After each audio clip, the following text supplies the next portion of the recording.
ETF index mutual funds నేర్చుకుని stock మార్కెట్లో రాణించాలనుకుంటున్నారా? వెంటనే ఈ నెంబర్కి కాల్ చేయండి.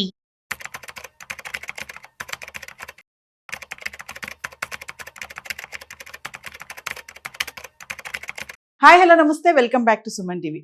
కేంద్ర ఆర్థిక మంత్రి నిర్మలా సీతారామన్ గారు ఈరోజు 2026-27 బడ్జెట్ని అయితే ప్రవేశపెట్టడం జరిగింది. మరి సుమారు 80 నిమిషాలు ఆవిడ ఈ ప్రసంగాన్ని కొనసాగించారు. మరి ఈరోజు జరిగినటువంటి బడ్జెట్లో ఏ అంశాలపైన మాట్లాడారు ఆల్రెడీ మీరు అందరూ ఫాలో అయిపోయి ఉంటారు. మరి వ్యవసాయానికి సంబంధించి, ఎడ్యుకేషన్ సంబంధించి, ఆరోగ్యానికి సంబంధించి, ఇంకా మౌలిక సదుపాయాలకు సంబంధించి, అసలు ఇన్కమ్ ట్యాక్స్, ఇవన్నీ కూడా మరి సామాన్యులకు ఈసారి ఈ బడ్జెట్ ఎలాంటి ఉపయోగాలు చేకూరుస్తుంది, దీనిపైన మనకు సమాచారం అందించడానికి ఈరోజు మనతో పాటు ఉన్నారు special guest associate professor school of economics Chittedi Krishna Reddy గారు. So over to sir. కేంద్ర ప్రభుత్వం 2026 బడ్జెట్ లో మౌలిక సదుపాయాల కల్పన కోసం, అంటే ఇన్ఫ్రాస్ట్రక్చర్ డెవలప్మెంట్ కోసం అత్యంత కీలక రంగంగా గుర్తించింది. దేశంలో చాలా కాలంగా సాగుతున్నటువంటి ఒక స్లో చేంజ్ ఏదైతే ఉందో దాన్ని వేగంగా మార్చేందుకు, అంటే దేశం మౌలిక సదుపాయాలు కల్పిస్తే కానీ, ఎందుకంటే అక్కడ మౌలిక సదుపాయాల విషయంలో వ్యక్తిగతంగా వ్యక్తులు చేయరు కాబట్టి, ఆ వ్యక్తిగతమైనటువంటి వారు కాకుండా ప్రభుత్వం మౌలిక సదుపాయాలు కలిగించినట్లయితే అక్కడ అన్ని రంగాలు కూడా అభివృద్ధి చెందడానికి ఆస్కారం ఉంటుంది.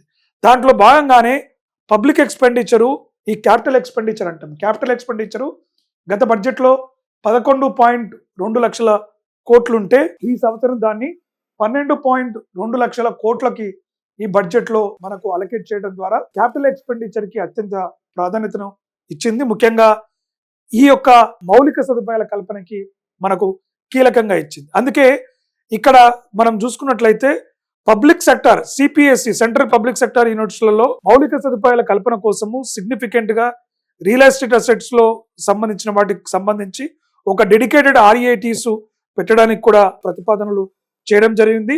అదే విధంగా infrastructure risk guaranteed fund to provide prudently calibrated partial credit guarantee to the lenders, అంటే ఈ ఇన్ఫ్రాస్ట్రక్చర్ రంగంలో ఉన్నటువంటి వారికి పూర్తిగా ఒక భరోసాతో కూడుతున్న ఒక ఫండ్ను ఏర్పాటు చేసి తదనుగుణంగా వారికి అవసరమైనటువంటి లోన్లను కొంత మేరకు అవసరమైన వరకు పార్షియల్ గా సపోర్ట్ చేయడానికి కూడా ఒక రిస్క్ గ్యారంటీ ఫండ్ అనేటువంటిది పెట్టడం జరిగింది. అదే విధంగా దేశంలో 5,000 crores per city economic reasons over 5 years, అంటే దేశంలో వెనకబడినటువంటి ప్రాంతాలకు కావచ్చు, ఆర్థికంగా నగరాలను వేగంగా అభివృద్ధి చేయడం కోసం కావచ్చు, దాదాపుగా 5,000 కోట్లను ఈ సిటీ ఎకనామిక్ రీజన్స్ కింద అలకేట్ చేయడం కూడా జరిగింది. Coastal cargo promotion scheme to increase share of inland waterways coastal shipping from 6% to 12% by 2047. Coastal తీర ప్రాంతాలు ఉన్నటువంటి భారతదేశానికి సహజ సిద్ధంగా మనకు ఉన్నటువంటి తీర ప్రాంతం ఏదైతే ఉందో ఆ తీర ప్రాంతం చుట్టూ అభివృద్ధిని చేసి సముద్ర మార్గం గుండా కావచ్చు, మిగతా రకాలుగా కోస్టల్ ఏరియాలో మనం ఈ షిప్పింగ్ ద్వారా కూడా అవసరమైన మేరకు పెంచుకోవడం కోసం కూడా దీన్ని ప్రత్యేకించి చర్యలు తీసుకోవడం జరిగింది. దానితో పాటు seaplane WHS scheme to be introduce to provide support for operations, new dedicated flight corridors to connect Dankuni in east, Surat in west. అంటే ఇట్లా ఇన్ఫ్రాస్ట్రక్చర్ ని మనకు 20 new national waterways over next 5 years, ఇట్లా మనం చెప్పుకుంటూ పోతే అనేక రకాలైన ఈ బడ్జెట్ లో కూడా ఆరోగ్య రంగం తర్వాత అత్యంత ప్రాధాన్యత ఇచ్చి ఎక్కువ బడ్జెట్ ఖర్చు పెడుతున్నటువంటిది కూడా మౌలిక సదుపాయాల కనీస సౌకర్యాల అభివృద్ధికి. కాబట్టి దీంట్లో ముఖ్యంగా రైల్వేలకు సంబంధించి భారతదేశంలో రైల్వే వ్యవస్థకు మోడర్నైజేషన్ తీసుకురావడం కోసం ఏదైతే ఉన్నదో దాంట్లో ఈ 7 high speed rail corridors between cities, వివిధ నగరాల మధ్య, ముఖ్యంగా మనకు హైదరాబాద్ నగరానికి కూడా 3 హై రైల్వే కారిడార్స్ ను ప్రకటించడం జరిగింది. దాంట్లో ముఖ్యంగా చూసుకున్నట్లయితే హైదరాబాద్ పుణే, హైదరాబాద్ చెన్నై, హైదరాబాద్ బెంగళూరు, ఇలా ఈ నగరాల మధ్య 3 హై స్పీడ్ రైల్ కారిడార్స్ ను కూడా పెడుతున్నట్టుగా కూడా మనకు చేయడం జరిగింది. తద్వారా ప్రయాణికులు వేగంగా, అంటే వారు ఒక ప్రాంతం నుంచి ఇంకొక ప్రాంతానికి ప్రయాణం చేసేటువంటి సమయాన్ని కనిష్ట స్థాయికి తగ్గించడం కోసం చేస్తున్నటువంటి బడ్జెట్ గా కూడా మనము చూడవచ్చు. ముఖ్యంగా ఈ రైల్వే వ్యవస్థ భారతదేశంలో ఉన్నటువంటి సాంప్రదాయబద్ధమైన ట్రెడిషనల్ రైల్వే వ్యవస్థను పూర్తిగా మోడర్నైజ్ గా చేసేటువంటి అవకాశం ఉంది.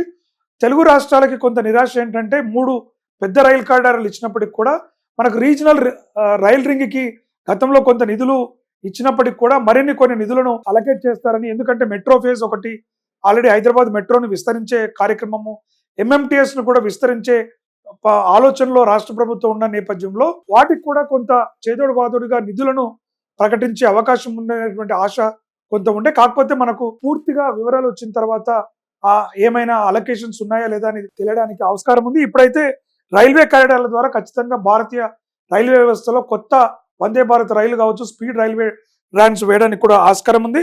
అదేవిధంగా training institutes will be setup in regional centres of excellence for development of required man power. అంటే మనకు మానవ వనరుల అభివృద్ధికి, మనందరికీ తెలుసు, దేశంలో ఉన్నటువంటి యువతీ యువకులు ఉపాధి మార్గాలను పెంచాలంటే వారికి సంబంధించినటువంటి నైపుణ్యాలను పెంపొందించుకోవాలి.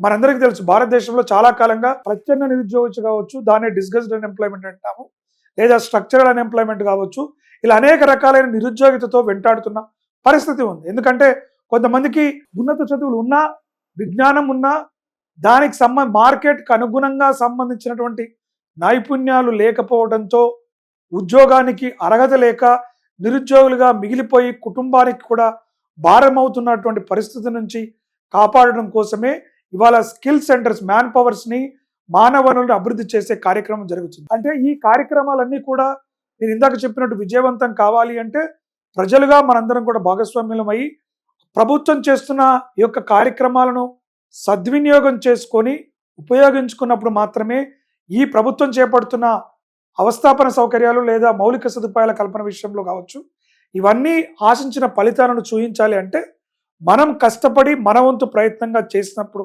మాత్రమే మన నైపుణ్యాలను పెంపొందించుకోవాలి. అవకాశాలు ఉన్న చోటుకు మనం వెళ్ళగలగాలి.